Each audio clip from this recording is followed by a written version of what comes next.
MC kita, Mujin, sedang bertarung melawan ketua regu, Chilbo. Ia tanpa mempermainkan lawannya seorang anak kecil, bahkan sempat menghindari serangan di udara. Hal ini membuat Chilbo murka dan menuntut MC kita untuk bertarung layaknya pria sejati. Mujin kemudian mendarat, lalu mengangkat pedang seberat 100 kg miliknya seolah-olah itu bukan apa-apa. Saat keduanya menerjang, Mujin dengan cepat menarik pedangnya dan menghantam bilah pedang Chilbo hingga terhempas. Mengambil kesempatan itu, ia melayangkan tinju ke wajah Chilbo dengan begitu keras hingga hidungnya hampir rata dan membuatnya terkapar di tanah. Orang-orang di sekitar terkejut karena Mujin tidak pernah sekuat ini sebelumnya. Untuk memahami bagaimana MC kita bisa melakukan hal ini pada seorang ketua regu, mari kita kembali ke masa lalu. MC kita, yang dikenal sebagai iblis ilahi, adalah pendekar pedang tangguh yang harus berhadapan dengan 9 ketua sekte kuat demi membalaskan dendamnya. Keterampilan pedangnya yang luar biasa dan mengerikan memungkinkannya menandingi para ketua sekte tersebut. Ia menebas mereka dengan presisi yang begitu tinggi hingga mereka semua bingung bagaimana ia bisa melakukannya. Sebelum mereka sadar, satu persatu mereka tumbang, membuat mereka menyimpulkan bahwa MC kita hanyalah seorang monster. Bahkan ketika mereka yang masih berdiri berhasil menyudutkannya dan menusuk jantungnya dengan pedang, ia tetap bertahan dan mengirim mereka semua ke alam baka, hingga akhirnya mengukuhkan namanya sebagai iblis ilahi. Tepat saat ia hampir mati, kilasan kehidupannya melintas di depan mata, dan ia merasakan kelegaan karena telah menuntaskan misinya. MC kita teringat saat ia diganggu oleh 3 anak kecil karena ia adalah pembuat onar. Di dunia murim, ia akhirnya diselamatkan oleh sang guru yang melatihnya. Namun pada akhirnya, ia hidup dengan pedang, membunuh orang kesana kemari. Ia bertanya-tanya apakah hidup hanya tentang apa yang telah ia lakukan. Dan pada saat itu, ia teringat mendiang istrinya. Momen terbaik dalam hidupnya adalah saat ia bersama istrinya, namun kebahagiaan itu kemudian direnggut darinya. Dengan air mata, ia mempertanyakan makna hidupnya, dan pada akhirnya, ia menutup mata dalam kematian. Tiba-tiba, ia mendengar keributan di sekelilingnya, dan ia mengira dirinya berada di neraka hingga ia membuka mata dan melihat sekelompok orang menyebalkan berdiri di depannya sambil menghinanya. MC benar-benar bingung karena ia tidak mengerti apa yang sedang terjadi. Berdiri di sampingnya ada 2 anak kecil dan anak laki-laki. Itu membela kakak laki-lakinya, mengatakan bahwa mereka tidak bisa menyerahkan ilmu bela diri klan selama kakaknya masih hidup. Ia menyebutkan bahwa apapun yang terjadi, ilmu bela diri harus tetap berada di klan mereka, klan Flamehua. Sementara MC kita masih bertanya-tanya apa yang sedang terjadi. Pemimpin kelompok lawan menyarankan agar mereka membuat kesepakatan untuk menghilangkan semua kekhawatiran mereka. Ia memanggil MC kita, Ujin, dan memberitahunya bahwa ia siap menawarkan uang karena klannya sangat miskin. Sebagai gantinya, Mujin akan mempertaruhkan ilmu bela diri klannya, tetapi mereka harus berduel untuk itu. Pemenang duel akan mengambil segalanya. Bocah kecil itu terkejut mendengarnya karena kakak laki-lakinya, MC kita, benar-benar tidak berguna dalam hal bela diri. MC kita lelah dengan semua kebisingan ini dan ia terpaksa bertanya pada kelompok itu siapa sebenarnya Mujin karena ia tahu bahwa ia adalah orang lain. Adik-adiknya bingung saat ia mengatakan itu dan mereka menatapnya seperti orang gila. Bahkan rivalnya terpaksa bertanya apa maksud perkataannya dan ia mengungkapkan bahwa ia dikenal sebagai iblis ilahi. Hal ini hanya membuatnya tertawa dan ia menyarankan agar Mujin memanggilnya sebagai raja. Dunia bawah saja. Rupanya, rivalnya yang menyebalkan itu adalah Chongdobo, putra kedua dari kelompok pedagang Chonghua. Adik-adik Mujin kesal karena kegilaannya sudah di luar kendali. Itulah sebabnya ia mengoceh tidak jelas. Bahkan ketua kelompok pedagang Chionga, Buchon, mengolok-olok klan tersebut, mengatakan bahwa klan mereka sudah tamat karena putra sulungnya dalam kondisi mental yang buruk. Mujin tetap diam sambil mencoba memahami apa yang sebenarnya terjadi. Karena ia tidak mengatakan apa-apa, Dobo berasumsi bahwa ia telah menerima duel tersebut dan menginformasikan bahwa duel akan diadakan di pavilion bom bulan depan. Dobo mengingatkan Mujin bahwa mereka membuat kesepakatan berdasarkan aturan bela diri dan ia tidak diperbolehkan melanggarnya karena akan ada konsekuensinya. Setelah kelompok itu pergi, adik-adik Mujin menoleh padanya, bertanya apa rencananya karena mereka telah memaksakan duel padanya. Yang lebih buruk adalah Mujin bahkan belum pernah mengayunkan pedang sebelumnya. Mujin tertawa terbahak-bahak saat mendengar ini karena ia tahu bahwa ilmu pedang adalah segalanya yang ia hidupi dan napasi. Ia mencoba mengumpulkan aura dengan mengakses energi dalamnya, tetapi ia tiba-tiba menyadari bahwa energi itu hilang. Benar-benar hilang tanpa sisa sedikit pun. Rasa frustrasi muncul saat ia juga menyadari bahwa tubuhnya sangat lemah dan ringkih. Adiknya menangis terseduh-seduh, memohon Mujin agar segera sadar. Gadis kecil itu mengatakan Mujin adalah sampah dan ia juga menyebutnya bodoh karena membiarkan kelompok pedagang menginjak-injak mereka. Kakaknya menegur sang adik karena menghina kakak mereka dan menyarankan agar ia meminta maaf, tetapi ia menolak. Ia menyalahkan Mujin atas kematian orang tua mereka dan ia lari sambil menangis setelah mengatakannya. Anak laki-laki itu meminta maaf atas nama kakaknya, mengatakan bahwa terkadang adiknya kehilangan kendali karena amarah. Dan setelah mengatakan ini, ia pun pergi. Mujin benar-benar bingung karena ia tidak percaya bahwa bahkan anak-anak sekarang membencinya dan menyebutnya orang gila. Mujin bingung dan ia tahu hal terakhir yang diingatnya adalah menebas para ketua sekte tanpa ampun. Mujin percaya bahwa ia seharusnya mati dengan damai, tetapi ia tiba-tiba berada di tubuh yang asing. Ia jatuh ke tanah karena frustrasi, bertanya-tanya siapa anak Karena itu, tepat saat itu, seorang pria aneh yang kebetulan adalah asistennya datang berlari menghampirinya, bertanya mengapa ia keluar dengan tubuhnya yang lemah. Ia mengaku telah mengkhawatirkannya, tetapi Mujin justru bertanya siapa dia karena ia jelas tidak mengenalnya. Pria bernama Masach itu terkejut mendengarnya dan berasumsi bahwa Mujin mengalami kejang lain karena kegilaannya menyerangnya. Karena ia percaya Mujin benar-benar menderita amnesia, ia memutuskan untuk menceritakan latar belakangnya. Rupanya, Hua Mujin pernah menjadi anak berbakat dan bereputasi yang diinginkan oleh beberapa sekte ortodoks sebagai murid mereka. Dan pada usia 23, ia telah menjadi pemimpin klan. Sak lelah menceritakan kisah itu kepada Mujin karena ia telah mengulanginya lebih dari 6.000 kali. Mujin tidak merasa ia adalah anak yang menjanjikan karena inti energinya jelas rusak. Selain itu, ia ingin tahu tentang kegilaan yang dibicarakan semua orang. Sok kemudian memutuskan untuk menceritakan hal ini juga. 17 tahun lalu, Mujin dan Dobo melakukan duel tidak resmi di mana mereka berjanji tidak menggunakan energi dalam. Mujin berusia 6 tahun dan Dobo berusia 9 tahun saat duel itu. Dobo menyetujui ini dan pertarungan antara kedua anak itu dimulai. Namun seiring berjalannya pertarungan, Dobo melanggar kesepakatan dan memukul Mujin dengan tinju yang dilapisi energi dalam. Mujin kecewa akan hal ini dan ia bertanya pada Dobo mengapa ia menggunakan teknik 7 luka saat mereka jelas berjanji tidak melakukan apapun selain adu jotos. Dobo mengolok-olok Mujin, memberitahu bahwa teknik itu diturunkan melalui sekte Kongdong dan rupanya efek sampingnya bukan lelucon. Rupanya Dobo telah mengujinya pada kakak laki-lakinya yang bersikap sombong dan teknik itu membuatnya terbaring di tempat tidur. Karena senang dengan hasilnya, Dobo bersemangat untuk melihat bagaimana hasilnya terhadap Mujin. Pada dasarnya, Mujin sekarang disebut orang gila karena mereka percaya kondisinya adalah akibat dari efek samping serangan tinju 7 luka. Mujin kesal karena Dobo adalah orang yang membuatnya tidak berguna, tetapi ia tiba-tiba meminta duel. Mujin kemudian bertanya pada Sok bagaimana mereka menangani Dobo setelah ia membuatnya tidak berguna. Sok kemudian menyebutkan bahwa ayah Mujin adalah orang yang kemudian memberikan keputusan akhir. Meskipun Dobo adalah sepupunya, ia juga putra dari kelompok pedagang Chionghua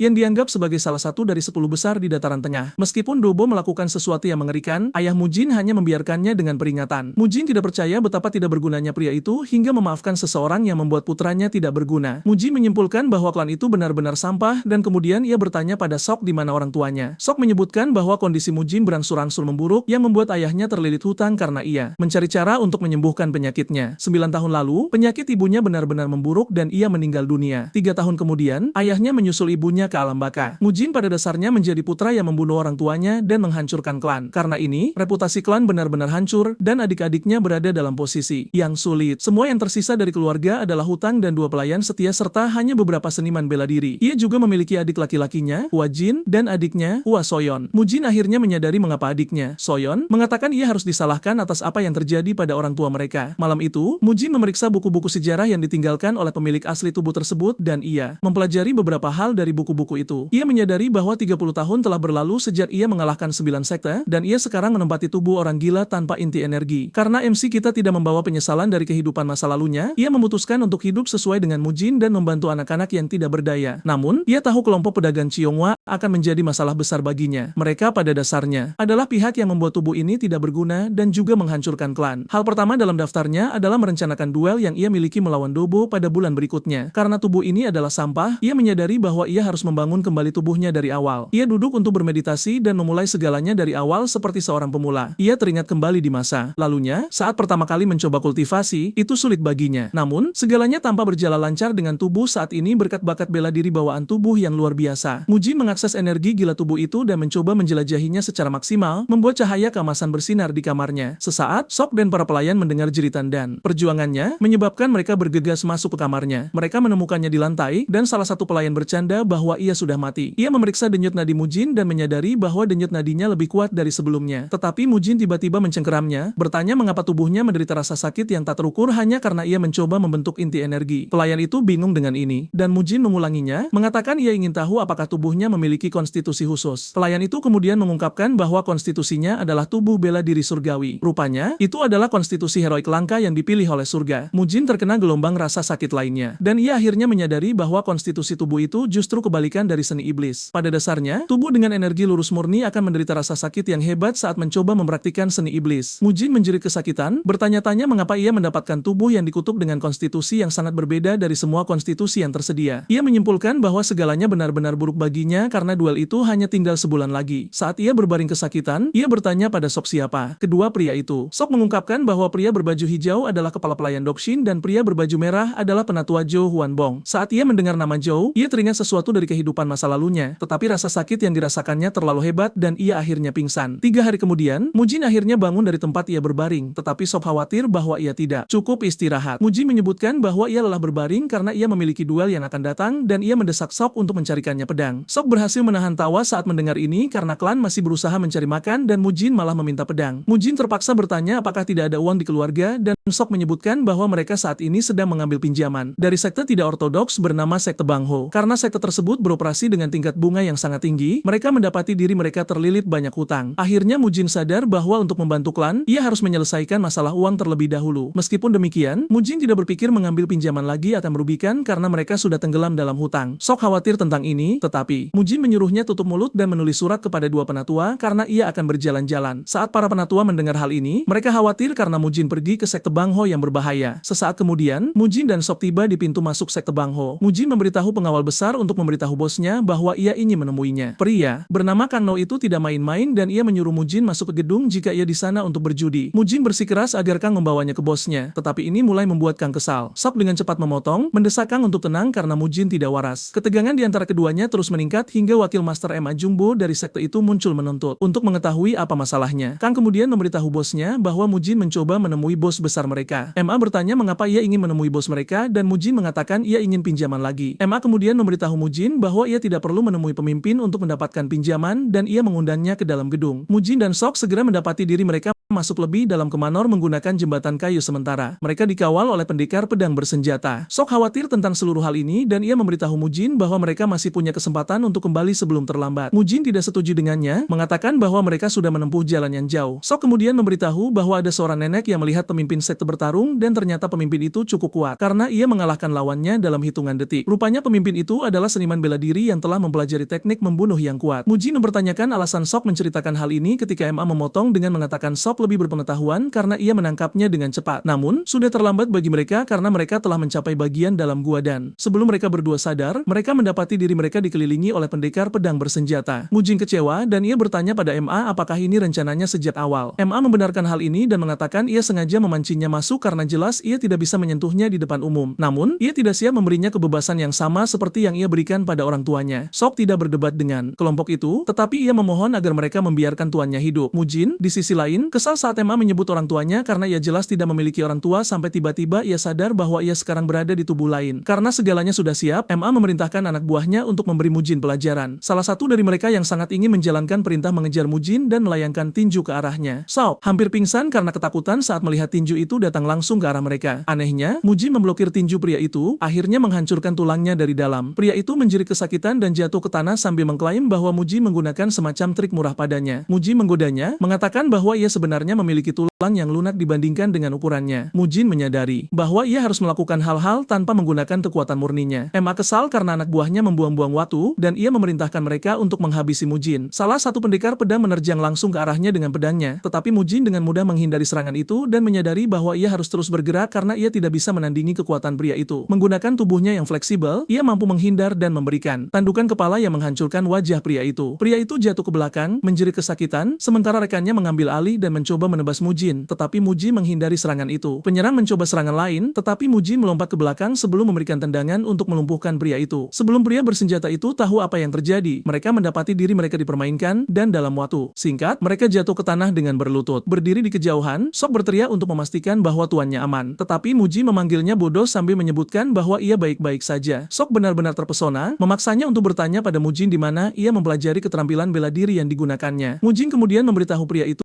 bahwa apa yang ia saksikan bukanlah seni bela diri, tetapi sesuatu yang ia pelajari di jalanan. Sok terkejut mendengar ini karena ia tidak ingat Mujin menghabiskan waktu di jalanan. MA memujinya karena berhasil melumpuhkan anak buahnya, tetapi segera meluncurkan koinnya ke arah Mujin dengan kekuatan yang kuat di belakangnya. Koin itu nyaris meleset dari kepala Mujin, tetapi ia bisa merasakan tekanan dari koin itu yang mengejutkannya. MA kemudian dengan marah memberitahu anak buahnya untuk pergi karena ia akan mengurus Mujin sendiri. Mujin terkejut bahwa ia menghadapi begitu banyak permusuhan padahal yang ingin ia lakukan hanyalah berbicara dengan bos mereka. MA dengan marah menjawab bahwa bosnya bukanlah seseorang yang bisa ditemui oleh orang sampah seperti Mujin. MA dengan marah mengeluarkan pedangnya dan menerjang ke arah Mujin, siap untuk menjatuhkannya. Dalam peristiwa yang mengejutkan, Mujin memblokir serangan kekuatannya dengan sepasang sumpit. MA terkejut saat melihat ini, tetapi sedikit yang ia tahu bahwa hanya itu yang bisa didapatkan Mujin karena ia tidak punya uang untuk membeli pedang. Mujin dan MA terus saling menyerang, tetapi Mujin tetap bertahan dengan beberapa seni bela diri yang sangat baik. Sebelum MA sadar, ia mendapati tangannya tertusuk oleh salah satu sumpit. MA tidak percaya bahwa Mujin mampu menemukan celah celah. Meskipun ia berusaha keras untuk menebasnya. Sementara MA sedang berjuang, Mujin sibuk bersenang-senang sambil memberitahu MA bahwa ia mungkin akan menyesal jika ia memutuskan untuk meremehkan Sumpit. Sebelum MA sadar, ia mendapati dirinya berjuang melawan Sumpit, membuatnya terkejut karena ia percaya bahwa Mujin hanyalah orang lemah yang tidak bisa menggunakan ki. MA dibiarkan bertanya-tanya bagaimana Mujin bisa mencapai keadaan yang mengerikan dalam waktu singkat, tetapi ia tidak ingin percaya bahwa Mujin adalah orang yang sama dengan yang ia kenal. Mujin terus menusuk tubuhnya dengan Sumpit sambil memberitahu bahwa ia memiliki keterampilan yang sangat buruk. MA menolak untuk kalah oleh sepasang Sumpit dan ia melompat ke udara sambil bertujuan untuk menghabisi Mujin dengan gerakan pamungkasnya. Dengan betapa mengancamnya ia di udara, Mujin sama sekali tidak terlihat takut. Ia dengan mudah menghindari serangan MA, membuatnya benar-benar terbuka. MA dibiarkan bertanya mengapa Mujin memiliki kekuatan tersembunyi tanpa ia ketahui. Mujin melayangkan pukulan kuat ke tubuhnya yang sepenuhnya menghancurkan harga diri apapun yang tersisa. Dengan ketakutan yang sekarang menyelimuti tubuh MA, Mujin mengulanginya, mengatakan semua yang ia inginkan hanyalah pinjaman. Tetapi kali ini, ia mengatakannya dengan wajah yang sangat mematikan dan mengerikan. Sesaat kemudian, MA akhirnya memutuskan untuk duduk bersama Mujin setelah mendapatkan pukulan telat. Penjaga-penjaganya juga mendapati diri mereka membungkuk pada Mujin sementara MA berbicara dengannya. MA kemudian meminta Mujin untuk memberitahunya apa yang ingin ia ketahui. Mujin bertanya pada MA mengapa sektenya meminjamkan pinjaman kepada keluarganya tanpa jaminan. Karena ia bisa merasakan niat jahat dengan seluruh kesepakatan itu. MA mengklaim bahwa mereka tidak memiliki niat jahat dan Mujin hanya terlalu memikirkan hal-hal. Mujin tidak percaya ini sedikit pun karena ia bisa merasakan ketakutan MA dari tempat ia duduk. Mujin kemudian memutuskan untuk bertanya lagi, tetapi kali ini ia mendesaknya untuk berpikir dengan hati-hati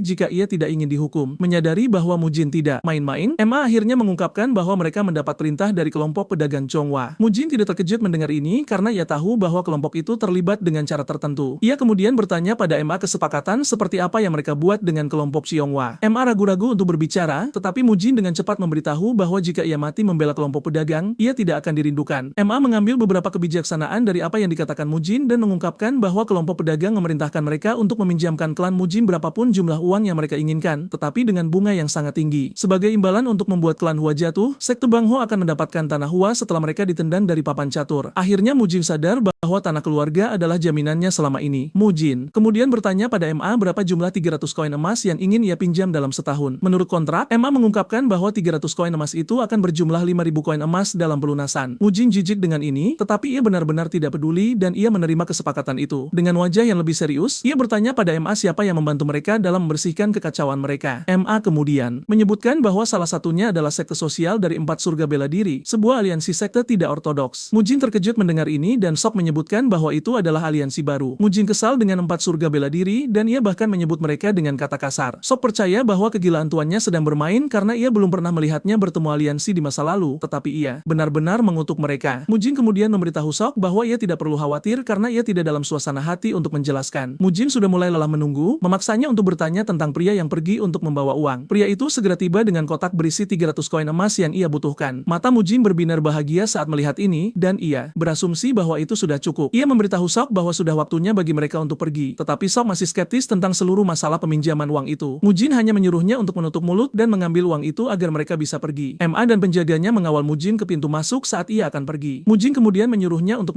menuliskan tanggal di buku besarnya dan ia berjanji untuk melunasi semua hutang klan setelah ia selesai dengan urusannya dengan kelompok pedagang Chonghua. Selain itu, Mujin memperingatkan MA tentang mengambil uang dari orang biasa dan kegagalan untuk mematuhi ini akan menyebabkan hukuman serius. MA mengakui perintah itu, tetapi jauh di lubuk hatinya ia kesal dan ia tidak sabar untuk melihat Mujin tertimpa masalah. Sesaat kemudian, Sok dan Mujin tiba di rumah dan mereka disambut oleh dua penatua. Mereka segera menjadi khawatir saat melihat darah di pakaian Mujin, tetapi ia meyakinkan mereka bahwa itu bukan darahnya. Mereka bertanya padanya apa yang terjadi di sekte dan ia memberitahu mereka bahwa ia hanya pergi untuk meminjam uang. Mujin mengklaim bahwa klan membutuhkan uang karena mereka perlu memberi makan prajurit mereka untuk mencegah sedikit yang tersisa lari. Para penatua tidak ingin percaya bahwa sektelah yang meminjamkan Mujin uang dan mereka berasumsi bahwa ia mencurinya. Mujin memberitahu para penatua bahwa sekte memiliki segalanya yang didokumentasikan di buku besar mereka sesuai dengan apa yang ia katakan kepada mereka. Mujin kemudian memberitahu penatua bahwa semua yang ia butuhkan dari mereka adalah menjaga adik-adiknya dan memastikan mereka diberi makan dan berpakaian dengan baik. Setelah memberikan instruksinya, ia hanya mendoakan mereka keberuntungan sebelum berjalan pergi. Mujin kemudian mengunjungi ruang peringatan orang tuanya, tetapi karena ia tidak memiliki orang tua di kehidupan masa lalunya, ia tidak tahu harus berkata apa. Ia akhirnya membuka mulut untuk memberitahu mereka bahwa masalah uang telah diselesaikan dan ia juga berjanji untuk menjaga adik-adik dan pelayannya. Dan dengan ini, ia mendesak orang tuanya untuk beristirahat di alam baka. Ia juga meyakinkan mereka bahwa ia akan menghajar habis Dubu karena menantangnya duel. Tanpa sepengetahuannya, ia sedang diawasi oleh Soyeon dan Dojan dan anak-anak itu terlihat sangat terkesan terkesan. Kemudian, Mujin memesan 3 pedang dengan berat masing-masing 50 kg, 80 kg,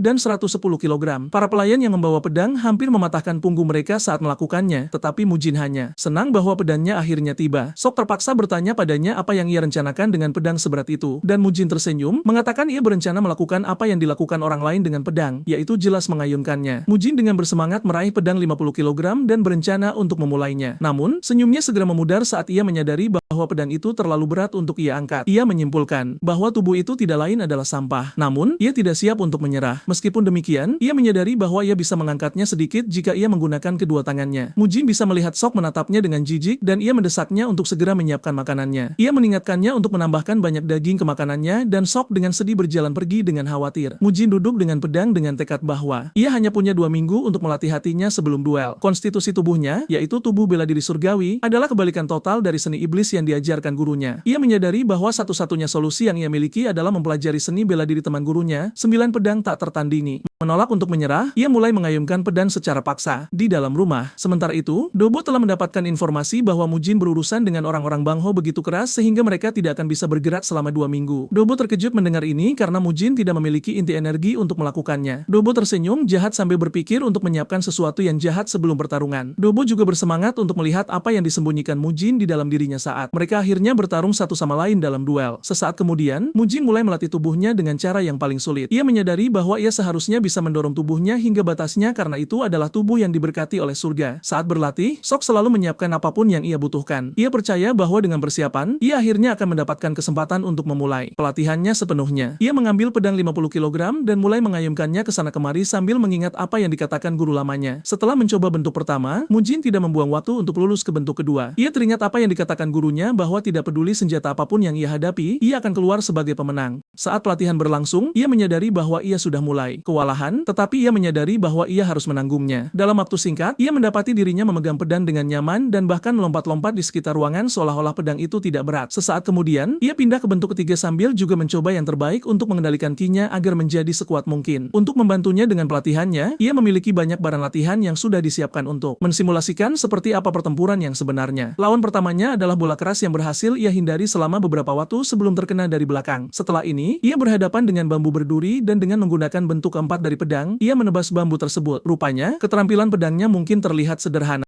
tetapi itu cukup berbahaya karena bisa menebas banyak hal. Bahkan dengan seberapa keras ia mencoba, ia tidak bisa memukul batang kayu yang terbang ke arahnya dengan bentuk keempatnya, memaksanya untuk lulus ke bentuk kelima. Kali ini, ia mengiris semuanya dengan bentuk kelima yang kuat. Dengan kekuatan pedangnya, ia yakin tidak ada yang bisa menghentikannya. Dan angka bukanlah apa-apa. Setelah melewati batang kayu, ia berhadapan dengan lilin yang diletakkan di bambu. Dan untuk ini, ia menggunakan bentuk keenamnya. Ia mengayunkan pedangnya begitu keras sehingga ia memadamkan semua lilin sekaligus. Setelah ia mengatasi ini, ia menyadari bahwa perhentian berikutnya adalah di luar rumah di mana ia bisa menggunakan bentuk ketujuhnya. Menggunakan bentuk ketujuh yang kuat, ia berhasil lagi. Dalam waktu singkat, ia mencapai bentuk ke-9 dengan tekad bahwa tidak ada yang tidak bisa ditebas oleh pedangnya. Ia akhirnya mencapai tahap puncak untuk pedang dan Mujin jatuh ke tanah karena lega. Tetapi pada saat yang sama, ia tidak sepenuhnya kesal karena ia tidak bisa meniru bentuk terakhir dari kehidupan lamanya. Ia teringat mengambil ajaran dari gurunya saat ia lebih muda. Tetapi pada awalnya, ia tidak pernah benar-benar menganggap serius ajaran gurunya. Ia percaya bahwa teman gurunya hanya main-main. Saat mengatakan sampah dan prestasi mustahil tentang menebas segalanya dengan pedang, gurunya mengakui bahwa itu mungkin terdengar gila, tetapi ia tidak ingin membiarkan ilmu bela diri temannya mati. Karena ia tidak bisa mewarisinya dengan benar, ia ingin Mujin melakukannya atas namanya. Gurunya memberitahunya bahwa teman mendiannya adalah satu-satunya pendekar pedang yang bisa berhadapan langsung dengan keterampilannya. Untuk membuatnya lebih menarik, ia tidak memiliki ki, tetapi guru Mujin mengatakan ada kemungkinan ia menggunakan seni gerakan. Karena mereka yang berada di sektenya tidak bisa mempelajarinya dengan benar, ia memutuskan untuk mengajar guru Mujin dalam upaya untuk mewariskannya kepada seseorang yang layak mendapatkannya. Setelah mendengar ini, Mujin tertawa terbahak-bahak untuk mengejek seni itu, tetapi gurunya menyentil kepalanya begitu keras, sehingga hampir menghancurkan tengkoraknya. Ia memberitahu Mujin bahwa ia harus mengikuti instruksi apapun yang ia berikan kepadanya, dan Mujin tidak punya pilihan selain menerima keinginan gurunya. Gurunya memberitahunya bahwa jika ia melakukan seni pedang 1000 kali, tubuhnya akan berubah. Tetapi jika ia melakukannya 100.000 kali, ki-nya akan mulai masuk ke pedangnya. Pada dasarnya, mengayunkannya 1.000.000 kali akan membuatnya tak terkalahkan bahkan oleh pendekar pedang yang paling kuat sekalipun. Mujin terpesona oleh ini karena akan butuh waktu 3 tahun baginya untuk menyelesaikan siklus jika ia mengayunkan pedangnya 1000 kali sehari. Ini membuat Mujin bertanya pada gurunya apakah temannya benar-benar menandingi keterampilannya, tetapi ia mengatakan tidak tahu. Tetapi ia cukup yakin bahwa salah satu dari mereka mereka akan mati jika mereka bertarung habis-habisan. Karena ini, Mujin menjadi penasaran tentang pria seperti apa teman gurunya itu. Mujin akhirnya terbangun dari tamparan keras yang bergema dari Sok. Mujin menyadari bahwa ia masih punya jalan panjang karena ia pingsan tepat setelah mempraktikkan gerakan sekali dan ia belum mencapai 1000. Meskipun demikian, ia harus makan karena sudah larut malam. Dan saat ia melihat piring makanan di depannya, ia menyadari bahwa itu adalah daging babi. Ia kecewa dan ia memberitahu Sok untuk mendapatkan daging babi lain kali karena itu adalah yang termudah untuk membantu membangun massa tubuh. Ia membiarkan Sok tahu bahwa ia bebas menggunakan uang yang mereka pinjam dari sekte Bang Ho karena ia bisa dengan mudah meminjam lebih banyak lagi. Ia memberitahu Sok bahwa rencananya adalah terus makan daging sapi selama sisa durasi saat ia melawan Dobo. Sok kemudian bertanya pada Mujin kapan ia mempelajari seni bela diri yang ia pelajari karena ia cukup yakin bahwa Mujin tidak tahu seni bela diri sebelumnya. Karena Mujin telah memberitahu adik-adiknya, ia menyadari bahwa memberitahu Sok juga bukan ide yang buruk. Mujin kemudian mengungkapkan bahwa ia bukanlah Mujin yang asli karena identitas aslinya adalah iblis ilahi. Sok berasumsi bahwa Mujin hanya bercanda dan mengoceh. Omong kosong fantasi. Sok mengatakan ia hanya khawatir Mujin akan kehilangan ingatannya dan menghilang suatu hari nanti. Tetapi Mujin mencengkeramnya, meyakinkan bahwa ia tidak akan meninggalkan klan sampai klan itu menjadi klan terbesar di seluruh Sichuan. Lagi pula, Mujin tidak punya pilihan karena ia tidak punya hal lain untuk dilakukan. Sok mengejek tuannya, mengatakan ia mengoceh sampah, tetapi ini membuatnya mendapatkan jentikan jari yang menyakitkan ke kepala. Setelah mereka selesai berbicara, Mujin memberitahu Sok bahwa ia bebas untuk pergi, dan Sok melakukan seperti yang diperintahkan. Sementara itu, dua penatua klan mencoba melarikan diri dengan anak-anak sebelum duel karena mereka percaya bahwa Dobo akan membunuh Mujin, akhirnya membuat klan matang untuk diambil alih. Sesaat kemudian, Mujin telah berlatih sekuat tenaga sehingga ia sekarang dapat membawa pedang 70 kg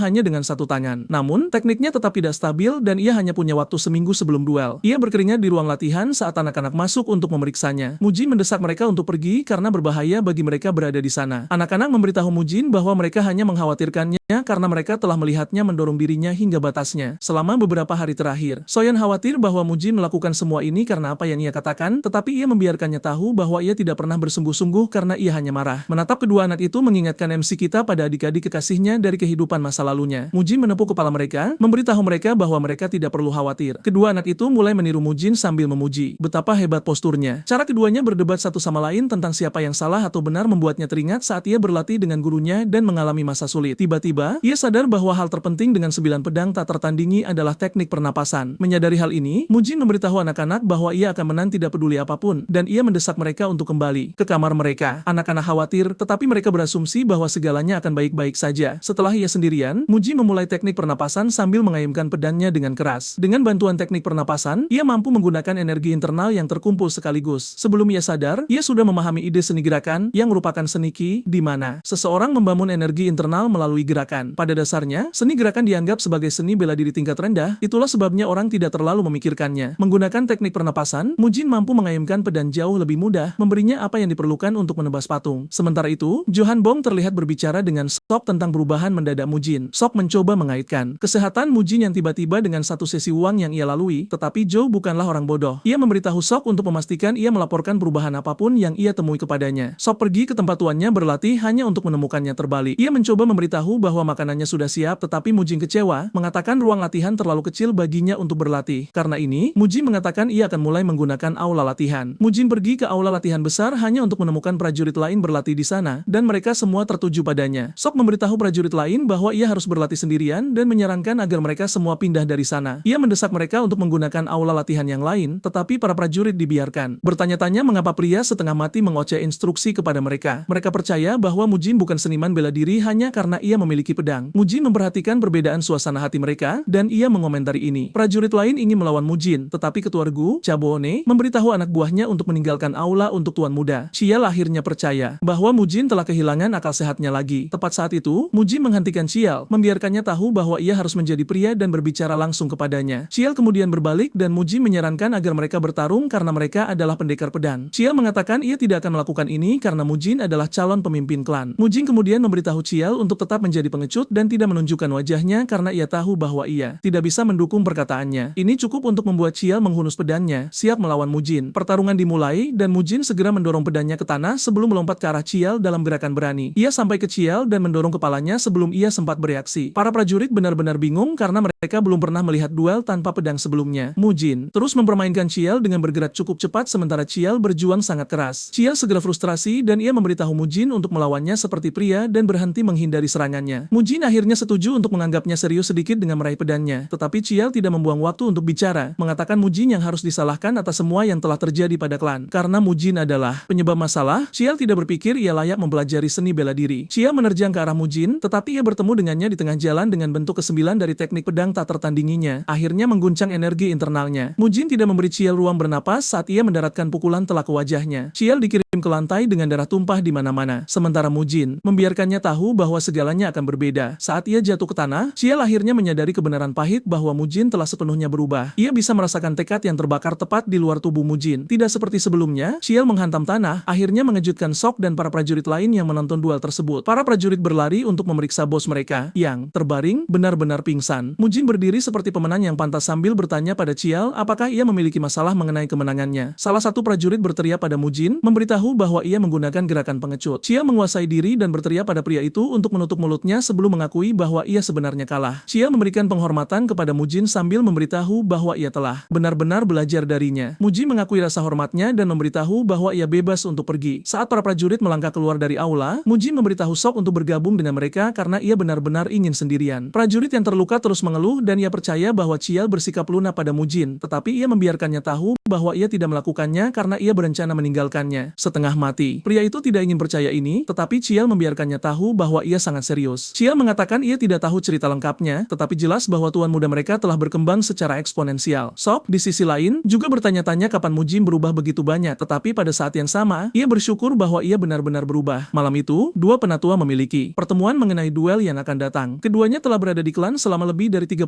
tahun dan telah setia sejak saat itu. Mereka berbicara tentang betapa hebatnya Kaisar Api selama masa mudanya. Ia adalah pemuda kompeten yang memamerkan seni bela diri sedemikian rupa sehingga bahkan klan Tan yang kuat harus mengakui bahwa ia adalah satu-satunya. Pada dasarnya, para penatua terpesona oleh kekuatannya dan mereka berdua bersumpah setia kepadanya. Zhou percaya bahwa mereka mencoba memutus kesetiaan, tetapi Du tidak setuju dengan mengatakan mereka hanya perlu menyelesaikan masalah garis keturunan. Du mengatakan mereka telah menjaga Mujin selama 17 tahun, tetapi klan telah mengalami kemunduran sejak saat itu. Keduanya percaya bahwa mereka telah melakukan cukup banyak dan tidak mungkin Kaisar Api akan menyalahkan mereka begitu mereka mencapai alam baka. Pada dasarnya, mereka telah mengumpulkan uang yang mereka butuhkan untuk pindah dan selain itu beberapa seniman bela diri untuk membantu mereka. Du kemudian memberitahu Zhou bahwa ia harus pergi lebih dulu sementara ia tetap tinggal untuk menjaga Mujin lebih lama. Rupanya, master bela diri sekte Kombrong yang disewa oleh Chonghua akan menjadi saksi duel tersebut. Zhou terkejut mendengar ini karena semuanya mengarah pada kecurangan. Kelompok pedagang pada dasarnya adalah sekelompok sampah jahat yang akan memastikan tidak ada yang tersisa dari klan Hua. Du memberitahu Zhou untuk membawa anak-anak dan menunggunya di lokasi yang dijanjikan meskipun itu akan menjadi kejutan besar bagi anak-anak. Kemudian, Mujin menyadari bahwa jumlah daging sapi yang ia dapatkan semakin kecil, meninggalkannya untuk bertanya pada Sok mengapa ini terjadi. Sok kemudian mengungkapkan bahwa kepala pelayan memberinya sedikit uang, dan meskipun Mujin kesal dengan seluruh hal ini, ia membiarkannya untuk menunjukkan pakaian kerennya kepada Mujin. Sok menghancurkan imajinasi indahnya dengan memberitahu bahwa ia terlihat lebih baik saat ia diperban. Saat waktunya untuk pergi untuk duel, Mujin bertemu Dobo di luar rumah. Mujin awalnya berpikir ia di sana untuk menghentikannya, tetapi ia mengatakan tidak, mengungkapkan bahwa ia sebenarnya di sana untuk mengikutinya ke duel. Mujin menyadari bahwa Dobo hanya mengkhawatirkan dirinya sendiri, padahal yang ia rencanakan hanyalah menghajar rivalnya hingga babak belur. Dengan ini, Sok dan Dobo bergabung dengan Mujin dalam perjalanan ke tempat duel. Di arena, setiap tempat ramai dengan kerumunan yang ingin melihat duel dan mereka yang ada di sana untuk membuat taruhan. Karena peluang tinggi yang ditempatkan pada Mujin, sebagian besar memasang uang mereka padanya. Sesaat kemudian, ia tiba di arena dengan permen lollipop di mulutnya, dan mereka yang melihatnya percaya ia adalah orang lemah dan bahkan lebih suka membatalkan taruhan mereka. Saat ia melangkah ke arena, ia bertemu Chion, yang bertanya padanya apakah ia benar-benar ingin melanjutkan duel. Para penonton yang mendengar ini percaya bahwa Mujin adalah orang yang meminta duel pertama kali meskipun kelemahannya, dan mereka percaya bahwa kegilaannya merajalela. Mujin benar-benar kesal saat ia menyadari bahwa kelompok itu sudah melukis mereka sebagai orang jahat dan ia berencana untuk menghukum mereka karena ini. Mujin dengan percaya diri memberitahu Chion bahwa ia tidak akan duduk diam dan membiarkannya mencuri manual rahasia klannya yang merupakan tepat mengapa ia harus melawan mereka. Penonton terkejut mendengar ini karena mereka tidak pernah mengharapkan kelompok pedagang mengejar teknik rahasia seni bela diri. Chion benar-benar percaya diri tentang cara segalanya berjalan dan ia percaya bahwa Mujin akan membayar karena mencoba bersikap keren. Api telah dinyalakan dan semua persiapan sudah siap untuk duel. Tuan rumah mengumumkan bahwa saksi duel akan menjadi Han Yong dari sekte Kongdong. Han terlihat berdiri di balkon tampak keren dan kuat, siap untuk menjadi saksi keinginan tuannya. Ia memberitahu Dobo dan Mujin untuk keduanya bertarung secara adil di di depan kerumunan yang menonton. Tepat saat itu, Dobo membuat wahyu yang mengejutkan, memberitahu Mujin bahwa pakaian bela diri yang saat ini ia kenakan dikirim secara pribadi olehnya sebagai peringatan. Kembalinya Mujin. Mujin tersenyum saat mendengar ini, dan ia mencambuk pedang besarnya, memberitahu Dobo bahwa ia tidak akan punya pilihan selain mengembalikan barang-barang yang tersisa setelah duel. Seluruh kerumunan terkejut melihat ini, karena mereka belum pernah melihat siapapun terlibat dalam duel dengan pedang sebesar itu. Selain itu, mereka semua percaya bahwa Kaisar Api dikenal karena seni bela diri tangan kosongnya. Bahkan Dobo terkejut dan ia bertanya pada Sok apakah Mujin mengatakan sesuatu yang tidak biasa. Pada dasarnya, keduanya awalnya menyarankan agar Mujin lari karena mereka percaya ia tidak memiliki cara untuk mengalahkan lawannya. Namun, Sok mulai memiliki semacam kepercayaan pada Mujin, mengatakan ia mungkin punya kesempatan. Tetapi keyakinan Dobo benar-benar berbeda. Setelah kedua belah pihak siap, wasit membunyikan bel untuk memulai permainan. Marah, Mujin mengejar Dobo segera. Ia mengayunkan pedang besarnya ke arahnya, memberikan serangan yang kuat dan menghancurkan. Dobo nyaris menghindari serangan itu, tetapi itu menghancurkan tanah yang ia pukul. Para penonton terpesona karena mereka tidak pernah mengharapkan Mujin secepat dan sekuat itu. Apa yang semua orang percayai adalah bahwa Mujin tidak memiliki kemampuan seni bela diri, tetapi ia bergerak dengan cara yang sangat gila. Bahkan Dobo benar-benar terkejut karena ia mengharapkan duel yang sangat mudah. Mujin terus menyerang saat ia menerjang ke arah Dobo lagi. Ia terus mengayunkan pedangnya ke arahnya, tetapi Dobo berhasil memblokir pukulannya dan mereka berdiri berhadapan satu sama lain. Ini meninggalkan suara benturan dan pemandangan yang indah untuk mereka lihat. Chon terkejut bahwa Mujin sebenarnya bertahan dalam pertarungan lebih dari yang ia berikan padanya. Namun, ia yakin bahwa tidak peduli pelatihan apa yang telah ia lakukan, ia masih jauh dari Dobo. Mujin terus mengayunkan pedang besarnya ke arah Dobo, tetapi ia dengan mudah menghindarinya berkat fleksibilitasnya. Saat pertarungan berlangsung,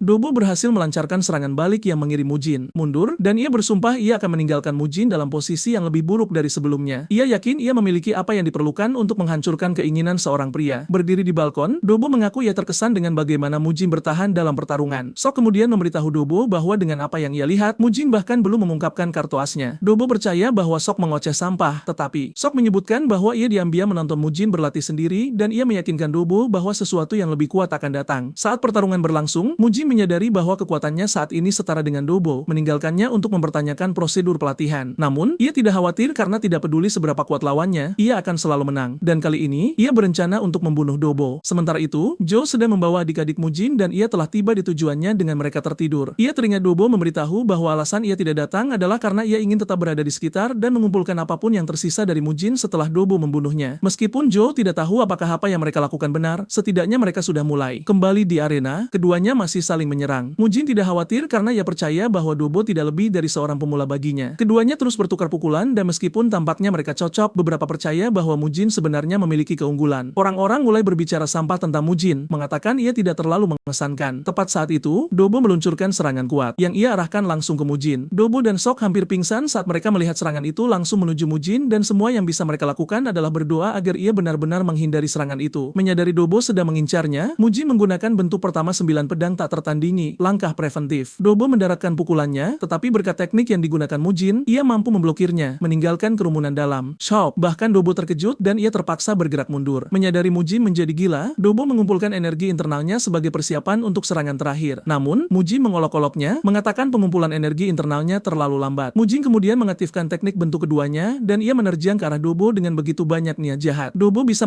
merasakan ini dan semua yang bisa ia lakukan adalah memblokir. Serangan Mujin dalam pertarungan itu membuatnya benar-benar bingung karena dia tidak percaya bahwa dia bisa kalah dari Mujin. Du mengerahkan seluruh kekuatannya untuk menangkis serangan Mujin. Namun sebelum dia menyadarinya, pedangnya hancur berkeping-keping tepat di depannya. Pedang Mujin melesat menembus pertahanan, menebas Dobo dengan sangat telak. Du terempas ke tanah sementara Chion berteriak frustrasi, memanggil nama Dobo. Dobo terbaring di sana dalam genangan darahnya sendiri dengan lengan kanan yang terputus dan Mujin secara otomatis memenangkan duel tersebut. Mujin kemudian berjalan menghampiri lengan Dobo dan berkata bahwa dia akan membawanya sebagai pembayaran atas dendam selama 17 tahun. Chion terkejut mendengar ini, namun Mujin berkata bahwa kelompok pedagang mungkin bisa menemukan cara untuk menyambungkan kembali lengan itu. Han melompat turun dari tempatnya menonton untuk memeriksa keadaan Dobo. Chion juga bergegas menghampiri mereka, dan Han menyebutkan bahwa inti energi Dobo juga telah hancur. Han menatap Mujin dan bertanya apakah dia benar-benar harus bertindak sejauh itu. Mujin berlagak bingung, bertanya apa maksud perkataan Han, dan Han menjawab bahwa ada celah kemampuan yang sangat jelas karena pertarungan itu sebenarnya sudah berakhir sejak lama. Mujin kemudian membalas bahwa karena Han punya mulut yang besar, dia juga punya banyak hal untuk dikatakan. Mujin kemudian bertanya apakah memang perlu menggunakan serangan tinju 7 luka pada kepala anak berusia 5 tahun yang tidak memiliki kemampuan bela diri. Dengan kemarahan murni di matanya, Mujin memberitahu Han bahwa apa yang baru saja dia lakukan hanyalah sebuah penyelesaian dari dendam yang telah dia pendam selama 17 tahun terakhir. Mujin juga menambahkan bahwa mereka akan segera mulai membayar semua yang telah mereka lakukan terhadap klan Hua. Dengan niat jahat yang jelas, dia mendesak Han dan bawahannya untuk mempersiapkan diri dengan sangat baik. Chun tersungkur berlutut menahan sakit, bersumpah bahwa dia tidak akan pernah melupakan apa yang baru saja dilakukan Mujin. Saat Mujin berjalan meninggalkan panggung, para penonton bersorak merayakan kemenangannya karena mereka terpukau melihat bagaimana dia menghancurkan Dobo. Selain hal-hal indah yang mereka saksikan, mereka menyadari bahwa mereka belum pernah melihat pedang yang dia gunakan di masa lalu. Intinya, mereka semua sangat antusias karena seorang master bela diri baru telah lahir. Du dan Sok bergegas menemui Mujin, dan dia memberitahu mereka bahwa sudah waktunya mereka pulang. Saat dia berjalan pergi, dia tiba-tiba berbalik, bertanya kepada dia apakah dia telah menghabiskan semua emas yang dipercayakan kepadanya. Dia menjawab dengan gugup bahwa masih ada sedikit yang tersisa. Mujin kemudian berkata dia mungkin harus mampir ke sekte Bangho karena dia perlu meminjam uang. Tiba-tiba, dia memberitahu Du bahwa dia tidak peduli jika dia, Zhou, dan seniman bela diri lainnya ingin pergi, tetapi dia memperingatkan bahwa akan ada konsekuensi besar jika mereka mencoba membawa adik-adiknya pergi darinya. Dia mengatakan ini dengan niat membunuh yang begitu kuat hingga hampir melumpuhkan D di tempatnya berdiri. Sementara itu, adik-adiknya sudah berteriak pada Zhou karena membawa mereka pergi padahal seharusnya mereka menonton duel kakak mereka. Zhou tahu bahwa mereka akan tamat saat dia membaca surat yang baru saja diantarkan oleh merpati dan menyadari bahwa Mujin secara tak terduga memenangkan pertarungan. Du memberitahu dia dalam surat itu bahwa mereka telah ketahuan dan mendesaknya untuk kembali ke rumah segera. Tanpa menunda, Zhou mulai berkuda pulang dengan penuh ketakutan sementara anak-anak merayakannya karena mereka ingin kembali dan melihat kakak mereka. Kemudian, Mujin memberitahu dia bahwa sudah waktunya baginya untuk berurusan dengan sekte Bangho dan dia memberitahu dia agar tidak mencemaskan apapun. Meskipun Mujin sekarang dianggap mampu, Du mendesaknya agar tidak terlibat dengan sekte sosial dalam cara apapun. Menyadari bahwa lelaki tua itu hanya berpikir berlebihan, Mujin mengatakan bahwa dia tidak akan melakukannya. Dengan begitu, Mujin berangkat menemui sekte Bangho, tetapi Sok khawatir segalanya akan berakhir buruk. Mujin berkata dia tidak bisa menunda lebih lama lagi, dan dia mendesak Sok untuk tetap berada di dekatnya. Sesaat kemudian, Mujin tiba di sekte Bangho, mengejutkan Emma karena dia tidak pernah menyangka akan melihat Mujin lagi. Mujin memberitahu Emma bahwa dia ada di sana untuk melunasi hutang-hutangnya sambil mengejek Emma karena sekte mereka sekarang terlihat sepi. Emma mencoba menutupi kerugian mereka dengan mengatakan sebagian besar penjudi di wilayah itu pergi hanya karena mereka ingin menonton duelnya melawan Dobo. Karena dia mengklaim semua orang pergi menontonnya bertarung, Mujin bertanya apakah dia mengadakan bursa taruhan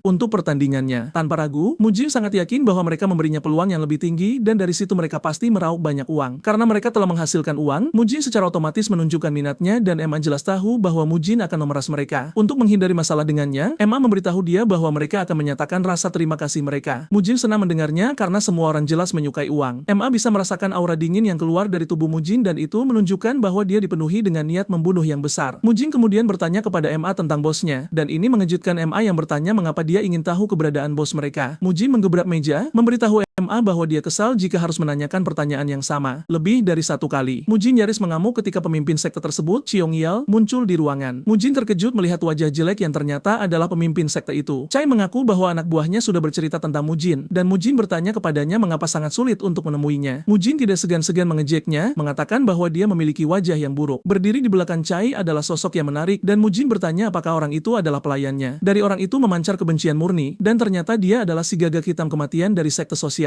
Gagak hitam memarahi Mujin karena mengincar uangnya, dan meskipun dia disuruh menghindari sekte sosial, Mujin justru mendapati dirinya berhadapan dengan salah satunya. Mujin hanya menyuruh orang itu untuk diam jika dia tidak ingin mati. Gagak hitam dengan marah menerjang Mujin, siap mencabik-cabiknya, dan ini membuat Sok ketakutan. Mujin tidak merasakan ancaman apapun dari gagak hitam karena dia bertekad untuk menjatuhkan siapapun yang menghalangi jalannya. Mujin melemparkan sebuah sumpit ke arah gagak hitam, dan dengan kekuatan besar di baliknya, sumpit itu melubangi tangannya. Saat itulah gagak hitam menyadari bahwa Mujin bukan orang biasa dan dia harus menghadapinya dengan serius. Mujin kemudian memberitahu gagak hitam bahwa dia tidak butuh pujian dari sampah sepertinya. Namun hal ini membuat gagak hitam marah dan dia kembali berlari ke arah Mujin dengan penuh amarah. Kali ini Mujin memutuskan untuk menghadapinya di tengah jalan dan berlari ke arahnya. Namun tiba-tiba Mujin menghilang tepat di depannya. Mujin muncul di belakangnya, membuatnya terkejut. Gagak hitam dengan liar melayangkan serangan tangan ke arah Mujin, tetapi dia dengan mudah menghindarinya sambil menunjukkan dengan jelas bahwa dia sedang mempermainkannya. Gagak hitam tidak percaya bahwa seseorang semudah Mujin benar-benar bisa menghindari serangannya. Mujin kemudian memutuskan untuk membuat satu lubang lagi pada gagak hitam. Mujin menusukkan sumpit itu ke mata kirinya, menyebabkan rasa sakit yang luar biasa hingga teriakannya menakuti mereka yang menonton. Gagak hitam jatuh berlutut sambil memaki. Mujin dengan kata-kata kasar memberitahunya bahwa sekte sosial akan memburunya karena telah menyerang seorang anggota. Mujin tertarik untuk melihat kemampuan kemampuan sekte tersebut dan dia menendang kepala Gagak Hitam sambil menyuruhnya untuk mendesak sekte sosial agar datang menyerangnya sesuka mereka. Namun, sebelum sekte itu datang, Mujin memberitahu Gagak Hitam bahwa dia tidak akan meninggalkan ruangan itu dalam keadaan hidup. Saat itulah, Gagak Hitam mulai memohon, memberitahu Mujin bahwa dia siap memberikan apapun yang dia inginkan asalkan nyawanya diampuni. Mujin terkejut bahwa Gagak Hitam sangat ingin hidup, tetapi karena dia menawarkan kekayaan, Mujin menahan diri untuk tidak mengirimnya ke akhirat. Gagak Hitam berkata semua kekayaannya ada di Chong, tetapi dia berjanji akan membawanya kembali. Mujin bersedia menerima kesepakatan itu, tetapi dia meyakinkannya bahwa dia akan mati jika tidak kembali membawa won tersebut. Dengan rasa takut yang menjalar di tubuhnya, dia bergegas pergi, berjanji untuk kembali secepat mungkin. Setelah selesai berurusan dengan Gagak Hitam, dia berbalik ke arah Chai yang sudah kencing di celana, dan dia memberitahu Chai bahwa sudah waktunya mereka melunasi hutang. Chai segera berlutut, memohon agar diampuni sambil berjanji untuk memberikan semua yang dia miliki. Mujin menertawakan hal ini, memberitahu Chai bahwa dia tidak punya apa-apa untuk ditawarkan karena seluruh hartanya sudah menjadi milik Mujin. Chai bingung saat mendengar ini, dan Mujin menyuruhnya untuk menambahkan keuntungan yang dia dapatkan dari rakyat jelata serta nyawa yang dia hancurkan dengan memanipulasi klan bela diri agar setara dengan asetnya. Dengan air mata di matanya, Chai berkata dia bersedia memberikan Mujin segalanya. Namun hal ini membuat Mujin kesal, dan dia menghancurkan otak Chai, mengingatkannya bahwa dia tidak bisa menawarkan apa yang sudah menjadi milik Mujin. Ketakutan mencekam semua orang yang menonton, dan Mujin berbalik kepada mereka, bertanya siapa yang berikutnya dalam garis komando. MA dengan cepat maju, mengatakan dia adalah wakil pemimpin sekte, dan dia berlutut memohon untuk diampuni. Dia berjanji kepada Mujin bahwa dia akan hidup dengan jujur jika diberi kesempatan lagi karena dia memohon dengan tulus. Mujin memutuskan untuk mengampuni nyawanya. Mujin kemudian bertanya kepada MA berapa nilai kekayaan Chai, dan MA mulai merinci dari rumahnya. Dia berkata semuanya bernilai 4.000 emas dan aset Bang Ho sekitar 10.000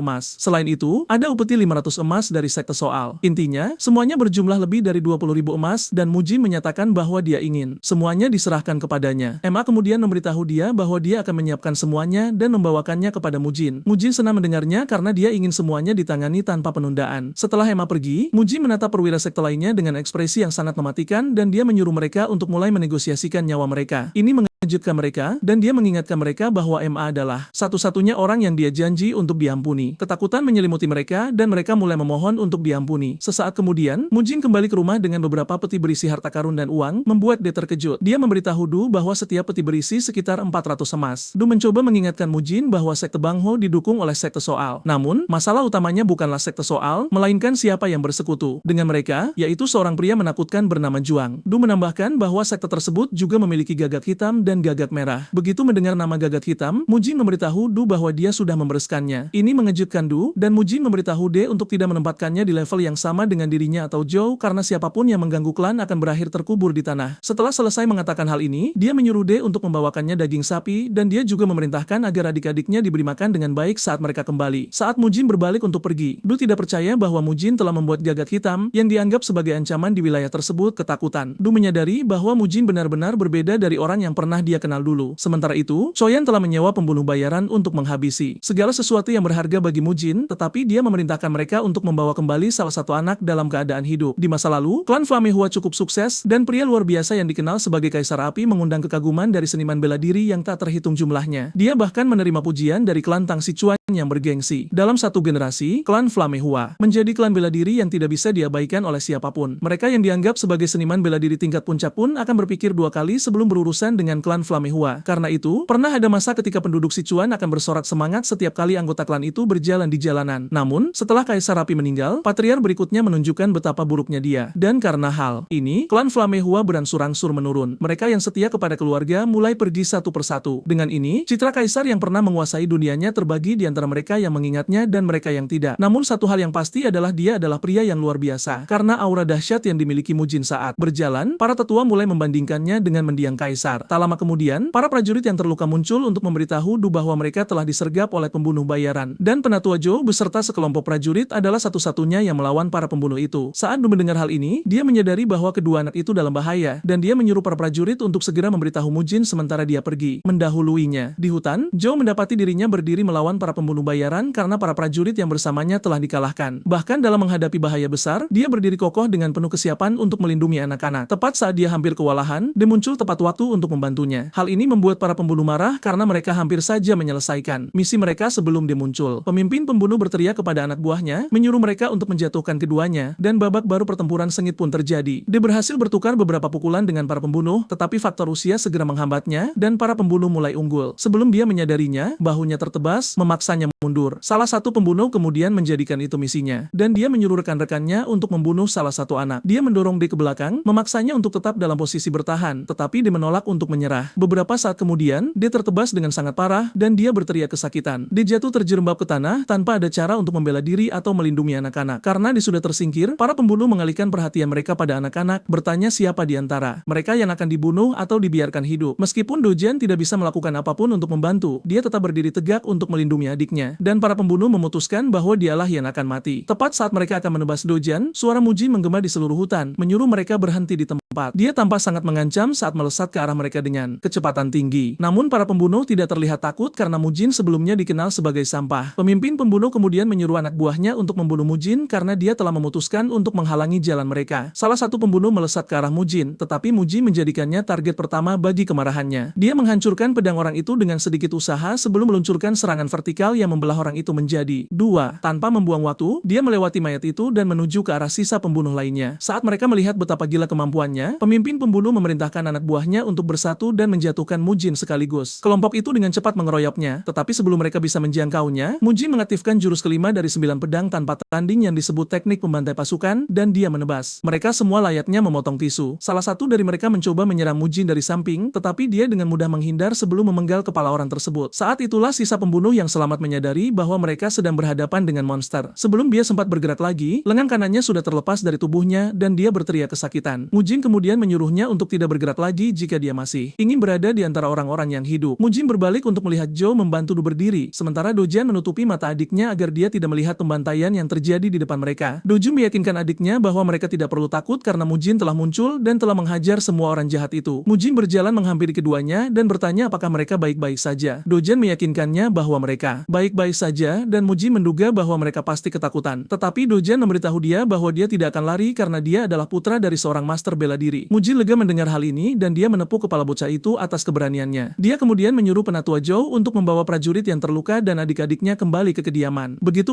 kelompok itu pergi, Mujin mengalihkan perhatiannya pada pembunuh. Terakhir, menyuruhnya diam tentang lengannya yang terputus. Mujin kemudian bertanya apakah dia dikirim oleh kelompok pedagang Chonghua. Orang itu ragu-ragu sebelum menjawab, dan Mujin memberitahunya bahwa dia mungkin akan mengampuni nyawanya jika dia menjawab dengan jujur. Pembunuh itu menjadi penasaran mendengar hal ini, dan dia segera mengungkapkan bahwa Choyon menyewa mereka melalui faksi Dead Forest. Setelah memberitahu Mujin apa yang dia ketahui, dia bertanya apakah Mujin akan melepaskannya seperti yang dikatakannya. Mujin kemudian menyuruhnya lari kembali ke Choyon untuk memberitahunya bahwa dia telah menyapu bersih kelompok yang dikirim untuk mengejar adik-adiknya dan memberitahunya bahwa Mujin akan mengambil nyawanya berikutnya. Kemudian, semua orang menatap Mujin saat dia berjalan di jalanan dengan tubuh berlumuran darah. Mereka yang telah meremahkannya di masa lalu tidak bisa melakukannya lagi karena mereka tidak ingin mengambil risiko menjadi salah satu korbannya. Orang-orang penasaran ingin tahu apakah si jenius yang mereka kenal saat kecil akhirnya telah kembali. Setelah memastikan dia telah menebar cukup aura di jalanan, Mujin akhirnya kembali ke rumah dan Masak berlari menyambutnya. Tetapi Mujin menyingkirkan kepalanya. Dia bertanya kepada Masak apakah prajurit yang terluka semuanya ada di aula pengobatan dan dia menjawab ya. Masok mengungkapkan bahwa Dojan dan adiknya juga sedang beristirahat di kamar mereka untuk memulihkan kekuatan. Mujin senang mendengarnya dan dia menyuruh Masok untuk menyiapkan bak mandi untuknya. Beberapa saat kemudian, Mujin merendam dirinya dalam bak mandi nyaman yang disiapkan untuknya. Sambil mandi, dia memikirkan adik-adiknya dan keinginannya untuk menjauhkan mereka dari melihat kejahatan di dunia. Meskipun mereka adalah anak-anak dari klan bela diri, Mujin tidak menganggap benar bagi mereka untuk terpapar kekejaman di usia muda. Namun, di saat yang sama, dia khawatir bahwa dia sedang memproyeksikan ketakutan masa lalunya kepada mereka. Keesokan harinya di aula pengobatan, Mujin menghampiri penatua Zhou untuk bertanya tentang manual seni api merah. Zhou terkejut saat mendengar ini dan Mujin bertanya mengapa dia terkejut. Zhou bertanya mengapa dia meminta manual itu dan Mujin menyadari bahwa Zhou khawatir dia akan kambuh dan menghancurkan segalanya. Zhou tiba-tiba menjawab bahwa itu bukan alasannya dan Mujin pada dasarnya memberitahunya bahwa dia berencana untuk berlatih sendiri karena Zhou saat ini sedang tidak berdaya. Mujin juga bisa melihat bahwa Zhou meragukan kemampuannya. Namun Zhou membantah hal itu. Mujin kemudian meyakinkan Zhou bahwa dia tidak perlu khawatir karena dia tidak akan mengamuk. Menyadari bahwa Mujin tidak memiliki niat buruk, Tersirup, Zhou akhirnya memberikan manual itu kepadanya. Setelah Mujin pergi, Zhou mengungkapkan kekhawatirannya pada Du, bertanya kepadanya apakah dia tidak membuat keputusan yang salah dengan memberikan manual itu kepada Mujin. Dia menyuruhnya jangan khawatir karena Mujin telah menunjukkan ilmu pedang yang sangat luar biasa akhir-akhir ini. Dia berkata karena Mujinlah mereka bisa selamat dari upaya pembunuhan itu. Du juga menambahkan bahwa Mujin tampaknya telah sembuh dan dia percaya bahwa pengobatan sang penganut Tao itu berhasil. Zhou setuju bahwa pengobatan itu berhasil, tetapi di saat yang sama dia bertanya-tanya apakah pengobatan itu juga membantu kemampuan bela dirinya. Du juga mengatakan peningkatan mendadak Mujin adalah sesuatu yang patut dicatat dan dia percaya bahwa Mujin mendapatkan pertemuan takdir karena ini adalah satu-satunya penjelasan untuk peningkatannya yang tiba-tiba. Zhou senang dengan keadaan sekarang dan dia percaya bahwa kemunduran klan akhirnya berakhir. Di tempat latihan, Mujin memanggil adik-adiknya untuk melatih mereka. Mujin menjelaskan konsep seluruh latihan kepada mereka, memberitahu mereka bahwa mereka diharapkan untuk bergerak dengan sangat luas. Dia menyebutkan bahwa itu adalah teknik gerakan dasar yang dia ciptakan sendiri berdasarkan pengalaman tempur nyata yang tak terhitung jumlahnya. Keduanya terpukau mendengar ini dan Soyeon menyela dengan mengungkapkan keterkejutannya karena penatua Zhou mengklaim bahwa Mujin tidak memiliki pengalaman tempur yang nyata. Dojen tidak percaya bahwa adiknya secara belak-belakan mengatakan hal itu. Mujin kemudian menyarankan agar mereka melewati pembicaraan yang membosankan dan dia menyuruh keduanya untuk menyerangnya dengan teknik tinju dasar yang telah mereka pelajari. Keduanya mengambil posisi dan mereka menyerang Mujin pada saat yang sama. Namun gerakan mereka membuat Mujin benar-benar kecewa. Tampilan dari keduanya membuat dia bertanya-tanya apakah mereka benar-benar dari klan bela diri. Dia menyadari bahwa keduanya kurang dalam gerakan dasar untuk bisa dianggap sebagai seni bela diri. Merasa frustrasi dengan penampilan buruk yang mereka tunjukkan, dia menyuruh mereka berhenti. Dia berkata mereka harus berhenti berlatih untuk hari itu karena kepalanya sakit. Keduanya terkejut karena dia mengaku sakit kepala padahal mereka bahkan tidak menyentuh kepalanya. Mujin kemudian berbohong bahwa keduanya lebih terampil dari yang dia duga. Dia memberitahu mereka bahwa satu-satunya hal yang perlu mereka lakukan saat ini adalah memperkuat tubuh mereka sebelum mempelajari teknik tingkat lanjut. Setelah keduanya pergi, Mujin menyadari bahwa dia memiliki tugas besar di tangannya dan itu tidak akan mudah. Dia kemudian menyadari bahwa masternya dulu pasti kesulitan melatihnya juga. Meskipun demikian, Mujin siap untuk memulihkan kejayaan klan karena dialah yang harus disalahkan atas apa yang terjadi. Selain itu, Mujin bertujuan untuk mengalahkan satu orang yang gagal dia kalahkan di kehidupan sebelumnya. Mujin kemudian mengambil pedangnya dan dia memulai latihan solonya, dan dia dapat melihat dengan jelas bahwa pedang itu terasa sangat ringan di tangannya. Dia juga menyadari bahwa kecepatannya meningkat dengan setiap pengulangan bentuk pedang. Beberapa hari kemudian, Du dan Zhou akhirnya kembali bertugas. Mujin memberitahu mereka bahwa mereka telah melakukan semua yang dia minta dan dia memuji mereka atas pekerjaan yang diselesaikan dengan baik. Namun Masok menginginkan lebih. Mujin dengan marah mengingatkannya apa yang akan terjadi jika dia terlambat tiba di lokasi kejadian. Mujin kemudian memperingatkan para tetua, memberitahu mereka bahwa mereka akan mati jika pernah melakukan tindakan ceroboh seperti itu lagi. Keduanya mengakui hal ini dan mereka membungkuk kepada Mujin sambil meminta maaf karena telah bertindak bodoh. Sesaat kemudian, penganut Tao yang mengobati Mujin, Du Yong-u, muncul. Mujin tidak tahu siapa dia, dan dia sudah menghinanya sebelum Masok memberitahu dia bahwa dia adalah penganut Tao yang mengobatinya. Masok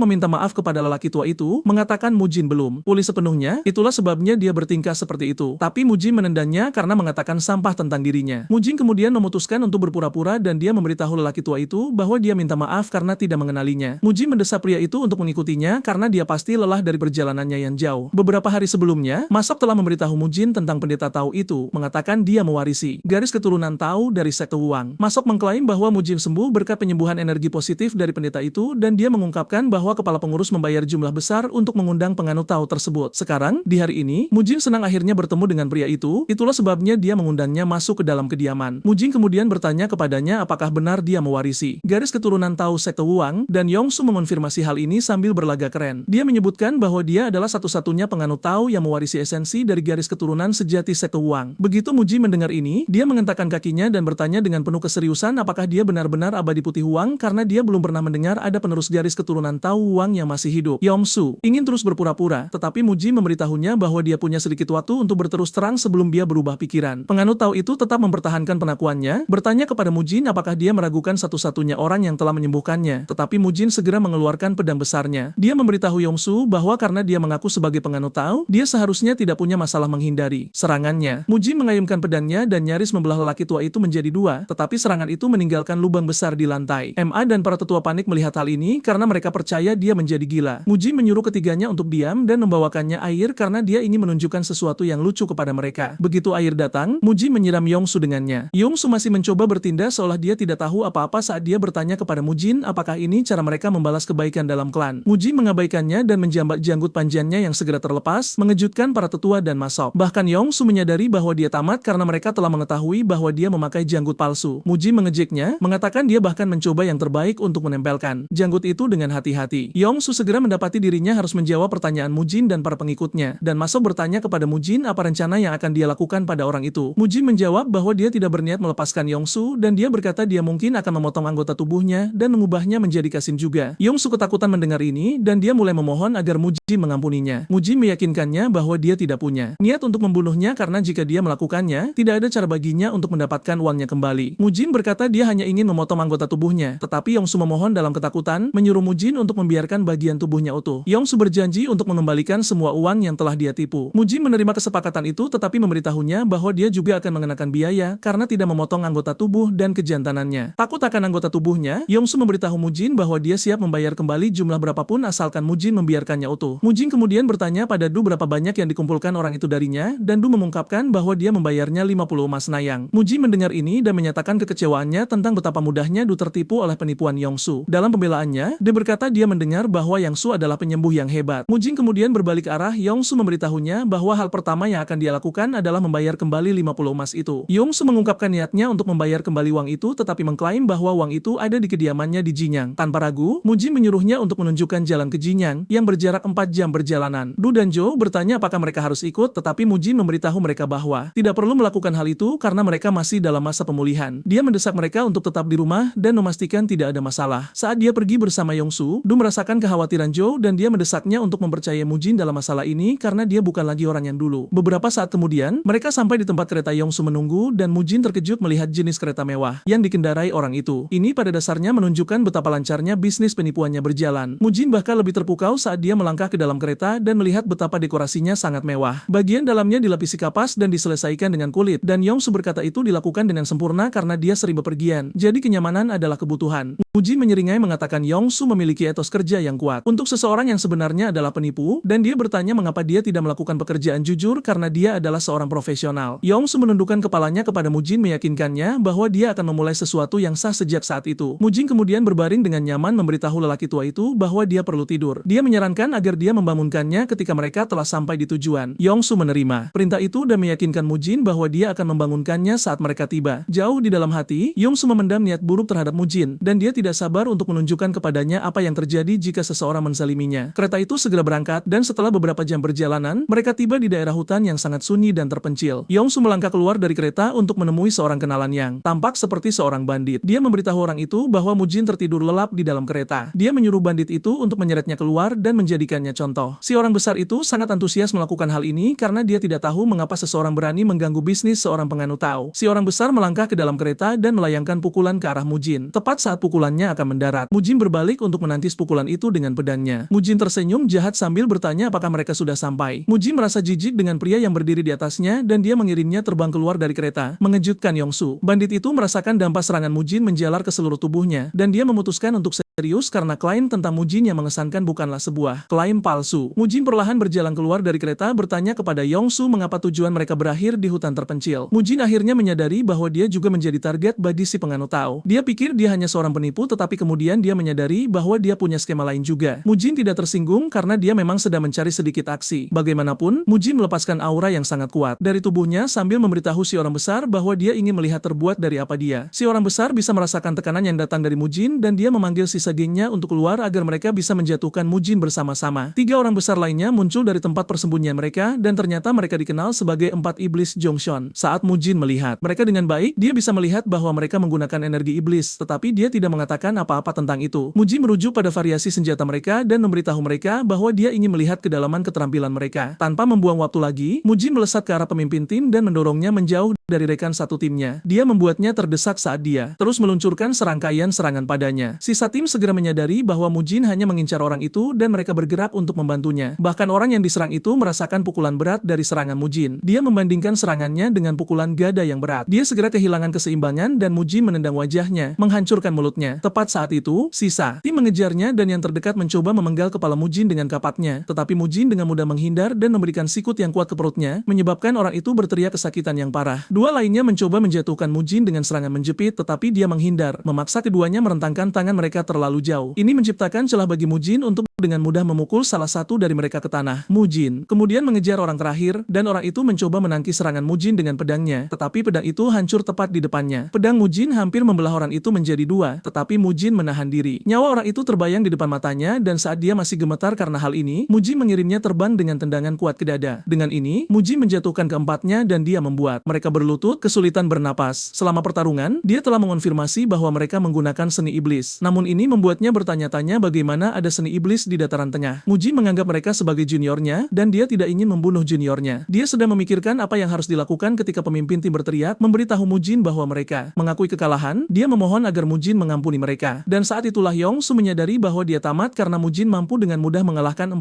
iblis Zhongshan. Pemimpin tim mengakui bahwa mereka sudah menyadari bahwa Mujin jauh di atas mereka setelah beberapa gerakan pertama. Mujin kemudian bertanya kepadanya mengapa mereka terus mengganggu padahal mereka sudah tahu hal ini. Mujin meyakinkan mereka bahwa dia akan mengampuni mereka, tetapi dia akan menghancurkan inti energi mereka dan memutus meridian mereka. Begitu mereka mendengar ini, pemimpin tim berlutut dan memohon agar Mujin tidak menghancurkan hidup mereka sebagai seniman bela diri karena mereka hanya melakukan apa yang diperintahkan. Mujin kemudian menyuruh orang itu untuk berhenti merengek karena mereka sudah tua. Mujin menuntut untuk tahu dari siapa mereka belajar dan orang itu awalnya berlagak bingung sampai Mujin memberitahunya bahwa dia ingin tahu siapa gurunya. Mujin menyebutkan bahwa dia bisa melihat dengan jelas bahwa mereka menggunakan energi iblis meskipun itu sangat menyedihkan. Mujin penasaran ingin tahu siapa yang mengajari mereka seni iblis dan pemimpin tim mengungkapkan bahwa mereka tidak tahu namanya. Mujin kesal saat mendengar ini karena dia tidak percaya bahwa mereka adalah sekumpulan murid tidak berguna yang bahkan tidak tahu nama guru mereka. Pemimpin tim kemudian mengaku bahwa guru mereka tidak pernah memberitahu namanya dan dia juga menambahkan bahwa mereka tidak seharusnya mencari murid-muridnya yang lain. Mujin menjawab bahwa mereka seharusnya menundukkan kepala dan mempelajari seni bela diri sampah saja daripada terlibat dalam perampokan. Pemimpin tim dengan cepat mengoreksi kesalahpahaman Mujin, mengatakan bahwa mereka bukan pencuri. Dia menyebutkan bahwa mereka hanya membantu bisnis saudara mereka di sampingan. Mujin terkejut saat mendengar ini dan dia memarahi mereka karena membantunya padahal mereka tahu apa bisnis Yongsu. Saat itulah pemimpin tim mengungkapkan bahwa mereka percaya dia berada dalam bisnis menyelamatkan nyawa. Mujin memutuskan untuk melepaskan mereka dan dia menyuruh mereka untuk berhenti menjadi antek Yongsu. Dia mengancam akan membunuh mereka jika dia pernah melihat mereka melakukan hal buruk lagi. Pemimpin tim berterima kasih kepada Mujin karena telah mengasihani mereka dan Mujin berbalik kepada Yongsu memberitahunya bahwa jumlah tagihan yang harus dia bayar baru saja meningkat. Faktanya, dia harus membayar karena telah mengganggu kesehatan mentalnya. Dan ini membuat Yongsu benar-benar ngeri. Setelah kereta pergi, keempat bersaudara itu tiba-tiba menyadari kenyataan bahwa Mujin adalah seseorang yang layak menjadi master mereka. Keempatnya kemudian mengejar kereta itu dan mereka menghentikannya. Mujin bertanya-tanya mengapa kereta itu berhenti sampai dia melangkah keluar dan menemukan keempatnya membungkuk kepadanya dan memanggilnya bos. Keempatnya memberitahu dia bahwa mereka menyatakan kesetiaan mereka dengan jaminan bahwa mereka akan melayani dia sampai mereka mati. Mereka memohon agar Mujin menerima mereka, tetapi Mujin percaya bahwa keempatnya menderita gegar otak karena dipukuli olehnya. Dia mencoba mengabaikan mereka, tetapi keempatnya berteriak lebih keras lagi, menuntut agar dia mengurus mereka sambil mengungkapkan bahwa mereka sebenarnya masih cukup muda. Ini mengejutkan Mujin, yang mengira keempatnya adalah lelaki tua karena mereka semua memiliki wajah yang buruk. Baiklah, teman-teman, itulah akhir dari video ini. Jika kalian suka video ini, tulis bagian selanjutnya di kolom komentar. Jangan lupa juga berlangganan ke saluran ini, tekan loncengnya, dan sukai videonya. Terima kasih telah menonton dan sampai jumpa di lain waktu.